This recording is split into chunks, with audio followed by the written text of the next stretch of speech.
See on täiesti kõver ja igatselt pidi kuidagi pinges või ma ei oska öelda, kuidas ta nii hullust läinud on. Igastahes see pauk on tal päris kõva olnud. Räägi pigem, kuidas sulle autoga sõita meeldib. Ja kas tahad uuesti sõita sellega? Autoga oli väga lahe sõita, mugav, mõnus, kiire oli väga, et võiks ka järgmine kord sõita.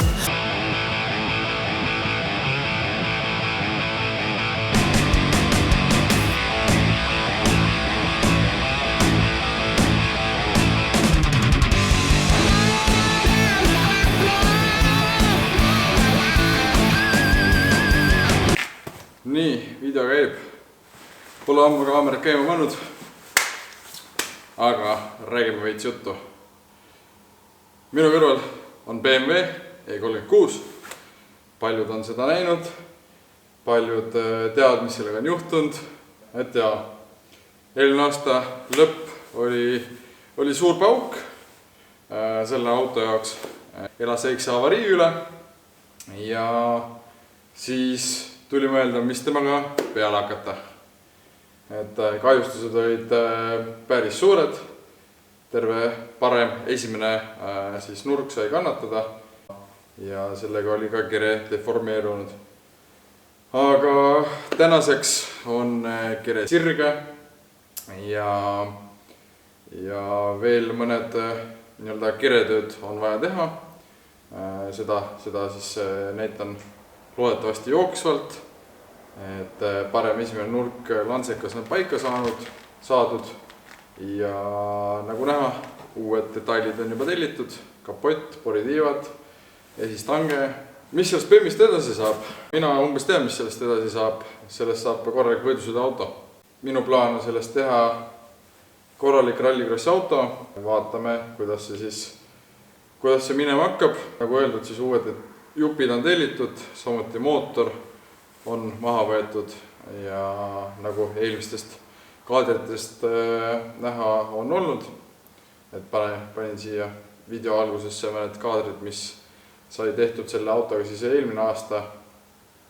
Aga nüüd on uus aasta, väga kõvasti ei tohi lüüa, sest need on siin paari kruviga koos. Siuke plaan selle autoga on, et paljud on küsinud, et kus BMW on.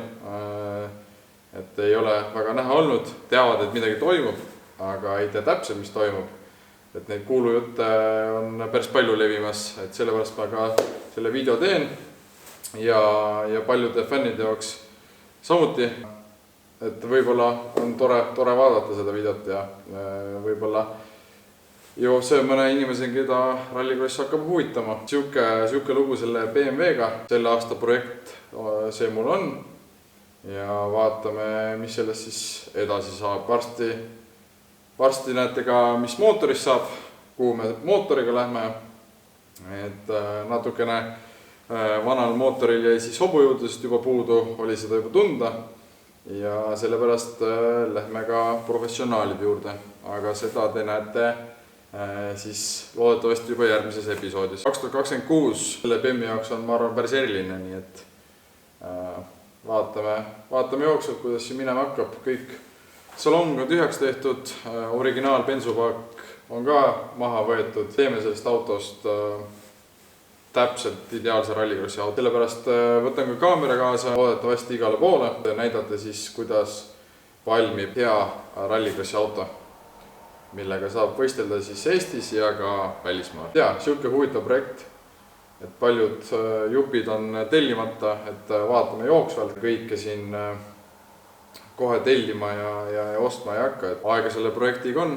Loodan, et selle aastaga saaks see valmis ja saaks juba äkki suve lõpus mõned ringid juba sellega teha. Eks vabast ajast tuleb see aeg leida ja seda autot teha ja natuke nokitseda. Siin hetkel talvel natukene aeg on ja saame natuke toimetada selle autoga. Et siin järgmiseks suuremaks tööks ongi vaja kere korda saada. Enamus mastiksit on põhja pealt ära nühitud eelmiste omanike poolt, et oli see varem siis ringraja auto. et kire on kõvasti keevitatud juba, et keevitame veel üle ja vahetame mõned roostekohad veel parandame ära, lõikame natukene veel kergemaks ja siis saame minna värvitööde kallale, kire ära värvida ja siis juba loodetavasti komplekteerida autot. Nii et jah, võtan siin samm-sammu haaval, turvapuuriga on vaja tegeleda.